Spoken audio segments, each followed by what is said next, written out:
अष्टांग हृदय में अभी हमारा 12 नंबर चैप्टर है, दोष भेदीय अध्याय। इसमें सबसे पहले 1 नंबर श्लोक में देखिए वात के स्थान बोले हैं, पक्वाशय कटि शक्ति श्रोत्र अस्थि स्पर्श इंद्रियम स्थानम वातस्य, ये वात के स्थान है। तत्रापि पक्वाधानम विशेषतः हाईलाइट किया, विशेष स्थान क्या है वायु का, पक्वाशय यानी पक्वाधान विशेषतः, ऐसे करके लिखा। फिर है हमारा 2 नंबर श्लोक में नाभिर अमाशय स्वेदो लसिका रुधिर रस दृक स्पर्शम च पित्तस्य, यहाँ पे स्पर्श है जो और दृक है, इनमें पित्त होगा। नाभिर अत्र विशेषता आपने हाईलाइट किया, लेकिन विशेष स्थान क्या है पित्त का, नाभि को बोला। फिर कफ के स्थान में देखना, उरह कंठ सिरह क्लोम परवाणी आमाशो रसः मेद घ्राण च जीवा च कफस्य और सूत्रम आमूरह, ऐसे करके लिखा है ना। तो मेनली क्या है, सॉरी, सुतराम उरह करके लिखा, तो उरह प्रदेश क्या है, इसका विशेष स्थान है वात सॉरी कफ का। तो इनके बाकी स्थान तो याद रखने ही है, लेकिन विशेष वाले पे ज्यादा देना है। तो वात का विशेष स्थान है पक्वाधानम विशेषतः, पित्त के लिए नाभि अत्र विशेषतः, और कफ के लिए क्या बोला, सुतराम उरह प्रदेश को बोला है। फिर वात के 5 वेद बोले हैं, तो वात जो होगा वायु 5 प्रकार की, तो प्राण वायु है, उदान वायु, ये हम पढ़ चुके हैं कि प्राण वायु का स्थान क्या होगा और क्या क्या ये कर्म करेगी, फिर भी आप एक बार देख सकते हैं इनको। फिर उदान वायु है, ये चरक के जैसी इन्होंने बोला, वाक प्रवृत्ति प्रयत्नो जो ये सब क्या है, उदान के। राइट पेज पे देखना 6 नंबर श्लोक में व्यान वायु के लिए ये अलग बोला है थोड़ा इन्होंने। व्यान हृदय स्थित आपने हाईलाइट किया, हृदय में रहती है, कृष्ण देह चरी महाजव, हाईलाइट किया इसको। स्थान इन्होंने क्या बोला है, बाकी सभी आचार्य व्यान वायु का जो स्थान है वो पूरी बॉडी में बोलते हैं, इन्होंने बोला हृदय में स्थित है, पर संपूर्ण शरीर में गति करने वाली होती है, जो कार्य हैं सभी उनको करने वाली, जैसे गति आक्षेप उत्क्षेप निमेश उन्मेष आदि, ये सारे काम करेगी। और 7 नंबर श्लोक की सेकंड लाइन को हाईलाइट करना, प्राय सर्वा क्रिया तस्मिन प्रतिबद्धा शरीरिणाम, मतलब जो प्राय सभी क्रियाएं हैं शरीर की वो इसी के अधीन होती हैं, यानी इसी के कंट्रोल में है, व्यान वायु के लिए बोला। तो ये अलग लाइन है वो आपने हाईलाइट किया, प्राय सर्व क्रिया तस्मिन प्रतिबद्धा शरीरिणाम, ये व्यान वायु के लिए इंपॉर्टेंट है। और हृदय स्थित कृष्ण देहचरी महाजव।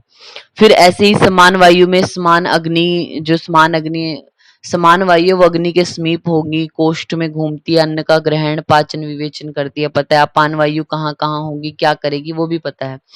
पित्त के 5 प्रकार में आइए आप।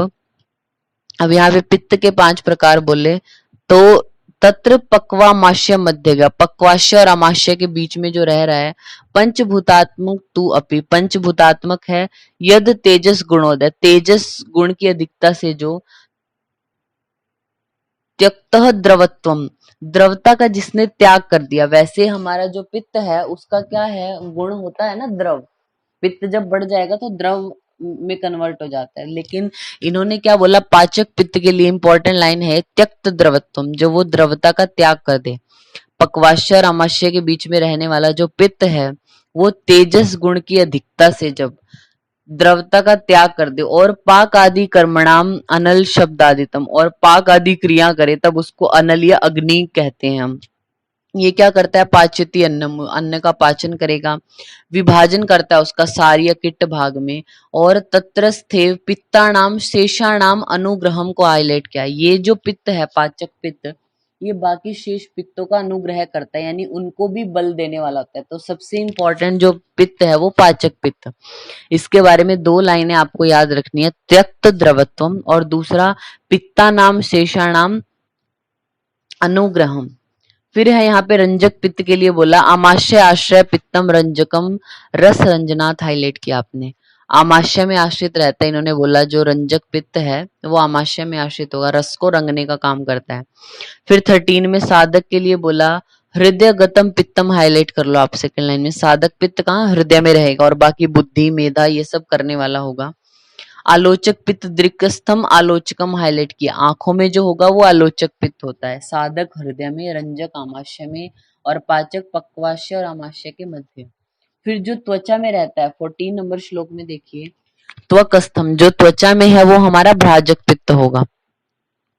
फिर पांचों प्रकार के कफ के बारे में बोला है इन्होंने, तो 15 नंबर श्लोक में देखिए, उरस्थम च त्रिकस्य स्ववीर्यत हृदयम, यानी ये अवलंबक जो कफ है उसके स्थान बोले हैं, तो वो उरव प्रदेश में रहेगा, त्रिक प्रदेश में रहेगा और हृदय का अवलंबन करता है। तो उरव प्रदेश में जो रहता हुआ अपनी शक्ति से त्रिक का और हृदय का अवलंबन करता है उसको अवलंबक कफ कहते हैं। और ये क्या है, 15 नंबर श्लोक के नीचे देखना क्या लिखा, अ, शेषाणाम यत करोति अवलंबनम, बाकी जो कफ है उनका भी अवलंबन करने वाला, उनको भी बल देने वाला होता है अवलंबक। तो कफ है जो उनमें सबसे ज्यादा पावरफुल अवलंबक कफ बताया। फिर क्लेदक कफ के बारे में देखिए क्या बोला है, यस्तु अमाशय संस्थितम, जो अमाशय में रहता है वो क्लेदक कफ है। ये क्या करता है, क्लेदन का काम करता है, जो अन्न आएगा उसको मृदु बनाता है, क्लेदक इसलिए बोला। तो स्थान आपको याद हो, क्लेदक कफ का क्या है, अमाशय। फिर रस बोधनात्, बोध को रसना स्थाई, रसना यानी जीवा में जो रहेगा वो हमारा बोधक कफ होता है। ये रस का ज्ञान आपको कराता है कि कौन सा रस आप सेवन कर रहे हो, मधुर है, अम्ल है, ये सब। फिर देखिए तर्पण के लिए, तर्पक कफ के लिए क्या बोला, शिरस संस्थितो, जो सिर प्रदेश में रहेगा, इंद्रियों का तर्पण करता है, उसको तर्पक कफ कहते हैं। तो स्थान आपको याद रखने हैं सभी के। फिर श्लेषक कफ के लिए बोला, जो संधियों में रहता है वो श्लेषक कफ होता है, संधियों को बांधने वाला होता है, उनका श्लेषण करने वाला, तो श्लेष्मक कफ उसको बोला। संधियों में श्लेषक कफ हाईलाइट किए। ये सभी जो है हमारे वात पित्त कफ हैं, उनके जो टाइप्स हैं, कहाँ पे कौन सा है और क्या क्या कर्म करेगा, इंपॉर्टेंट है ये, ठीक है, ध्यान रखना है आपने इसका। तो आपसे अगर कोई पूछे कि जो वात के भेद हैं वो किसकी देन है, किसने बताया, सबसे पहले तो चरक संहिता में बताया है। पित्त की अगर बात करें, बोला उन्होंने है पित्त 5 प्रकार का कफ ऐसे, लेकिन एक्सप्लेन नहीं किया उसको। तो पित्त के जो 5 भेद हैं उनको अच्छे से एक्सप्लेन पहली बार सुश्रुत ने किया था, वात के भी किया उन्होंने हालांकि, लेकिन पित्त को पहली बार सुश्रुत ने एक्सप्लेन किया। कफ के बारे में भी बोला है 5 होते हैं, लेकिन इतना डिटेल नहीं बोली। तो कफ के जो 5 भेद हैं उनके एक्सप्लेनेशन जो अच्छे से दी है वो वाग्भट ने दी है। तो चरक, सुश्रुत और वाग्भट, वात पित्त कफ, इनको एक्सप्लेन किया उन्होंने पहली पहली बार। फिर आता है 22 नंबर श्लोक में, 22 नंबर श्लोक में क्या बोला, चयो वृद्धि स्वधामनेव प्रद्वेषे विद्धि हेतु, संचय, प्रकोप और प्रशमन की अभी यहाँ पे बात कर रहे हैं। तो संचय के लिए क्या बोला, वृद्धिसु धाम्य नेव, मतलब दोष क्या होंगे, अपने स्थान में रह के जो बढ़ रहे हैं वो होगा आपका संचय। प्रदोषीय वृद्धि हेतुषु, जिस भी वजह से वृद्धि हुई है दोषों की, उन हेतुओं से द्वेष हो जाता है पेशेंट को। सपोज शीतल द्रव्य खाने की वजह से, बहुत ज्यादा शीतल ऐसे सेवन किया तो वात का संचय हो गया, ठीक है, उसमें वात बढ़ गया। तो अब संचय होने पर, वात का संचय होने पर उसको शीतल चीजों से द्वेष हो जाएगा, ऐसा। तो ये संचय के लक्षण है। फिर 23 नंबर श्लोक में हाईलाइट करना, कोपस्तु उन्मार्गामिता, प्रकोप का मतलब क्या है, दोषों का उन्मार्गी जाना, मतलब अपने स्थान से किसी और स्थान में भी चले जाना, क्या कहलाता है, कोप कहलाता है, हाईलाइट किया आपने।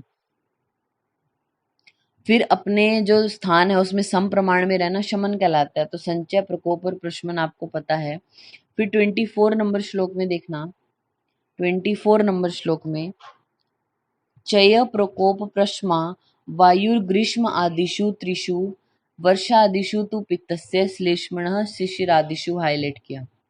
ये आपको दोषों के संचय, प्रकोप और प्रशमन की बात बताइए। वायुर ग्रीष्म आदिषु, मतलब वायु में ग्रीष्म से स्टार्ट होता है, तो वात का संचय या प्रकोप और प्रशमन वाली जो टेबल हम पढ़ते हैं तो उसमें क्या, वात में ग्रीष्म वर्षा शरद ऐसे पढ़ते हैं ना, वात का संचय ग्रीष्म में हुआ, फिर ग्रीष्म के आगे वर्षा आएगी, फिर शरद आएगी, तो ग्रीष्म वर्षा शरद, ये वात में। फिर पित्त में क्या बोलते हैं, वर्षा आदिशु तो पित्तस्य, पित्त में वर्षा से स्टार्ट होगा, तो वर्षा, शरद और हेमंत। वर्षा में पित्त का संचय हो रहा है, शरद में प्रकोप, हेमंत में शमन हो रहा है। और श्लेष्मणा शिशिर आदिशु, श्लेष्म कफ में का संचय शिशिर से स्टार्ट होगा, तो कफ का संचय शिशिर में, प्रकोप बसंत में, और शमन जो है वो हमारा ग्रीष्म में हो जाता है।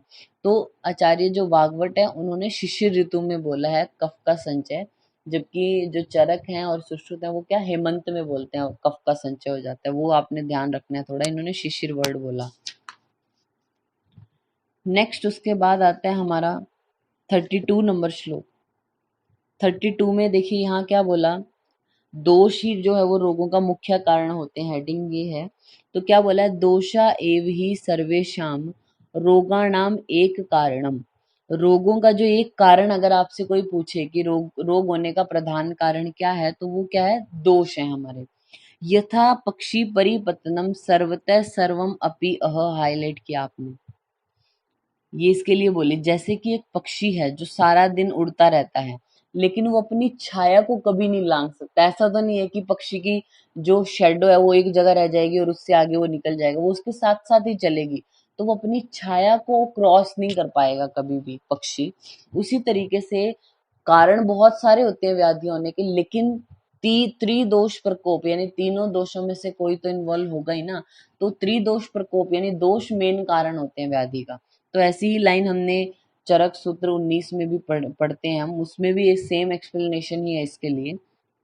ये जैसे पक्षी पूरा दिन ऐसे चलता रहता है, शकुनी, ऐसे वहां तो वर्ड आया था पक्षी के लिए, यथा शकुनी ऐसे करके, तो शकुनी जैसे पूरा दिन उड़ेगा लेकिन अपनी छाया को नहीं लांघ सकता, वैसे ही जो रोग होते हैं या व्याधियां होती हैं उनके कारण बहुत होंगे, लेकिन त्रिदोष मेन कारण है उनका होने का। नेक्स्ट उसके बाद आता है हमारा 46 नंबर श्लोक। 46 में क्या बोला गया है, अंतः कोष्ठो महाश्रोतस्य आम पक्वाशय आश्रय, मीन्स कोष्ठ को अंतर मार्ग बोला गया है, इसी को महाश्रोतस भी बोलते हैं और आमाशय पक्वाशय में आश्रित है। कौन कौन से रोग होते हैं कोष्ठ में या अंतर मार्ग में, हमारे वमन है, अतिसार, काश, श्वास, उदर, ये सब होंगे।